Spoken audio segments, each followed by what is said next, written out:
বলছিলাম আওয়ামী লীগের নেতৃত্ব নিয়ে সাম্প্রতিক সময়ে যে আলোচনা আমরা এর আগে আজকের একটা ভিডিওতেই বলেছি যে শিরীন শারমিন চৌধুরীকে নিয়ে যে গুঞ্জন ছিল দুই রকমের গুঞ্জন ছিল। এক, আওয়ামী লীগের পক্ষ থেকেই তাকে মুখপাত্র করে তার উপরে একটা দায়িত্ব দিয়ে আওয়ামী লীগের রাজনীতি বাংলাদেশে গুছিয়ে নেওয়া, এরকম একটা প্রস্তুতির কথা আমরা শুনছিলাম আওয়ামী লীগের মধ্যে।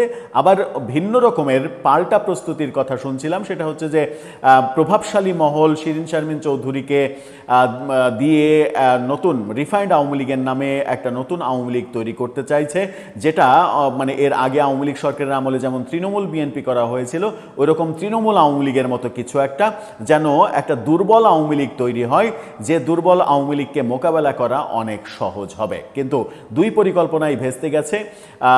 গতকালকে গণমাধ্যম নিশ্চিত করেছে বাংলাদেশ প্রতিদিন, সেটা হচ্ছে শিরীন শারমিন চৌধুরী বিদেশে চলে যাচ্ছেন এবং এ মাসের মধ্যেই তিনি বিদেশে পাড়ি জমাবেন। সেরকম একটা মুহূর্তে আমেরিকা থেকে এবং ভারত থেকে যে খবরটা আসছে সেটা হচ্ছে যে এ মাসের শেষ সপ্তাহে, আজকে যখন আমরা কথা বলছি 21 তারিখে, তখন এ মাসের শেষ সপ্তাহে অর্থাৎ এপ্রিলের একেবারে শেষ নাগাদ সজীব ওয়াজেদ জয় আমেরিকা থেকে উড়াল দেবেন দিল্লিতে এবং মায়ের সঙ্গে বৈঠক করবেন, বৈঠক করতে আসছেন। এই বৈঠকটা অনেক দিনের পরিকল্পনার ফসল। এর আগে যেটা আমরা বিভিন্ন দিকে আলোচনা শুনছি যে সজীব ওয়াজেদ জয়ের ওপরে আনঅফিসিয়ালি আওয়ামী লীগের কার্যক্রম বুঝে ওঠা, আওয়ামী লীগের কার্যক্রম মানে গুছিয়ে নেওয়া, এই দায়িত্বগুলো শেখ হাসিনা দিয়েছিলেন এবং সেই দায়িত্বগুলো নিয়ে হোমওয়ার্ক করেছেন সজীব ওয়াজেদ জয়। সেই হোমওয়ার্ক করতে গিয়ে তিনি বাংলাদেশের বিভিন্ন পর্যায়ের নেতা নেত্রীদের সঙ্গে নাকি কমিউনিকেশনও করেছেন, ইয়াং জেনারেশনের সঙ্গে কমিউনিকেশন করেছেন। তৃণমূল যারা এখন আওয়ামী লীগ বাংলাদেশে সক্রিয় হওয়ার চেষ্টা করছে, বিশেষ করে মানে অনলাইনে বেশ সক্রিয়, যারা পালিয়ে গেছেন তারা তো ওই দেশের বাইরে থেকে ফেসবুকে একটু মানে ঠুংঠাং আওয়াজ করছেন, কিন্তু যারা দেশে থেকে রিস্ক নিচ্ছেন তাদেরকে নাকি গুরুত্ব দেওয়া হচ্ছে। সজীব ওয়াজেদ জয় তাদের সঙ্গে কমিউনিকেশন তৈরি করছেন, এই দায়িত্বগুলো তার উপরে ছিল, সেই দায়িত্বগুলো মোটামুটি গুছিয়ে এনেছেন। গুছিয়ে এনে এবার তিনি দিল্লিতে যাচ্ছেন মায়ের কাছে আওয়ামী লীগের পুরো নেতৃত্ব বুঝে নিতে। অর্থাৎ বহু আলোচনা গুঞ্জন, শিরীন শারমিন চৌধুরী, সাবির হোসেন চৌধুরী, সাবেক রাষ্ট্রপতি আব্দুল হামিদ, সেলিনা হায়াত আইভি, অনেককে নিয়ে তো অনেক আলোচনা হলো এবং শেখ রেহেনা পুত্র ববি, তার কথা নিয়েও আলোচনা হয়েছে।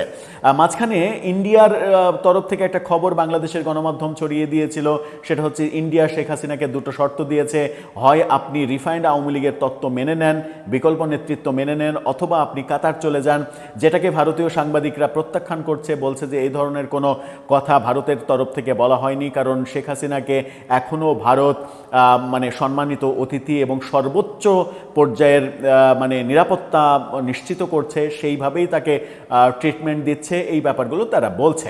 এরই মাঝে সজীব ওয়াজেদ জয় দিল্লিতে যাচ্ছেন, মানে আওয়ামী লীগের নেতৃত্ব বুঝে নিতে যাচ্ছেন এবং সেখানে এই মিটিংকে কেন্দ্র করে যেটা আলোচনা হচ্ছে চতুর্দিকে, সেটা হচ্ছে নেতৃত্ব নিয়ে আলাপ হবে একটা ব্যাপার, সেটা আর একটা ব্যাপার সেটা হচ্ছে যে ঈদের পরে আওয়ামী লীগ নাকি একটা মুভমেন্টে যাওয়ার চেষ্টা করবে।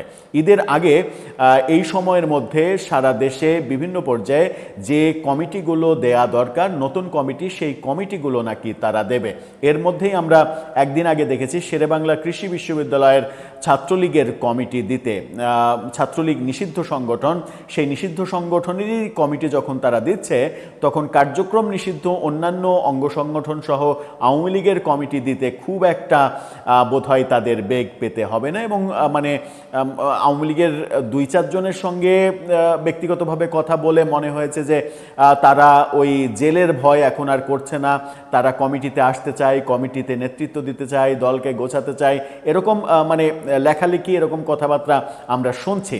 তার মানে ঈদের আগে বিভিন্ন কমিটিগুলো হবে, জেলা, উপজেলা, ইউনিয়ন কমিটিগুলো হবে, আওয়ামী লীগের, যুবলীগের সহ বিভিন্ন উইংয়ের কমিটিগুলো হবে, ছাত্রলীগের কমিটিও হবে, এরকম আলোচনাও আমরা শুনছি। কারণ ছাত্রলীগ আওয়ামী লীগের একটা বড় শক্তি, এই শক্তিকে মানে কি বলবো যে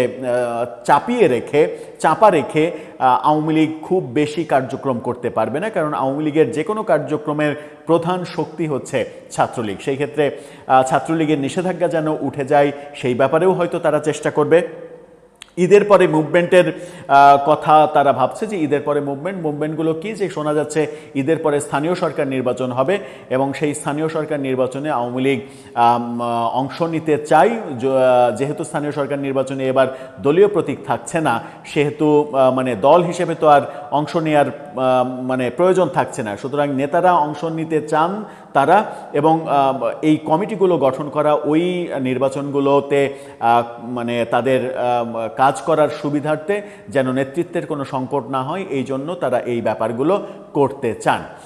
দিল্লি এবং আমেরিকা থেকে এই খবর যেগুলো উঠে আসছে, এই খবরের মাঝেই আমরা দেখেছি আজকে আসিফ মাহমুদ সজীব ভুঁইয়ার একটা ভিডিও ছড়িয়ে পড়েছে, যে ভিডিওতে তিনি দাবি করছেন যে সজীব ওয়াজেদ জয় আওয়ামী লীগকে ফিরিয়ে আনার পরিকল্পনা করছে, আওয়ামী লীগকে ফিরিয়ে আনার চেষ্টা করছে।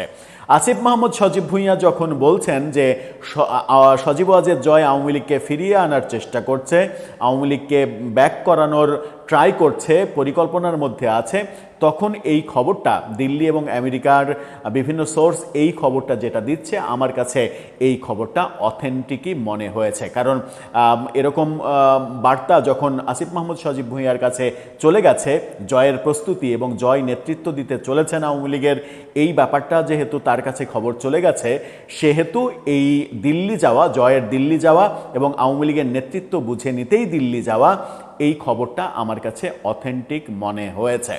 দর্শক, আপনার কাছে কি মনে হয়? আওয়ামী লীগের পরবর্তী নেতৃত্ব কি তাহলে জয়ের কাঁধেই পড়ছে? জয় বাংলাদেশের মানে সামাজিক বাস্তবতায়, মানে রাজনীতির বাস্তবতায় কতটা পারঙ্গম? বাংলাদেশে একটা রাজনৈতিক দলকে হ্যান্ডেল করার ক্ষেত্রে পেরে উঠবেন কি জয়? জয়কে আওয়ামী লীগের কি আগেই প্রস্তুতির মধ্যে রাখা উচিত ছিল? এর আগে অন্তত এক টার্ম আগে 2018 সালের ওই সময় থেকেই অন্তত জয়কে প্রস্তুত করা কি উচিত ছিল? যেটা হুট করে এই বিপদ আসার পরে অনেক বড় দায়িত্ব তার কাঁধে চাপিয়ে দিয়ে যে বোঝা চাপিয়ে দেয়া হবে, সেই বোঝাটা তখন আর আগে থেকে প্রস্তুতি থাকলে সেই বোঝাটা তার অনুভূত হয়তো হতো না। আপনার কাছে কি মনে হয়? আপনার মতামত জানিয়ে লিখতে পারেন আমাদের।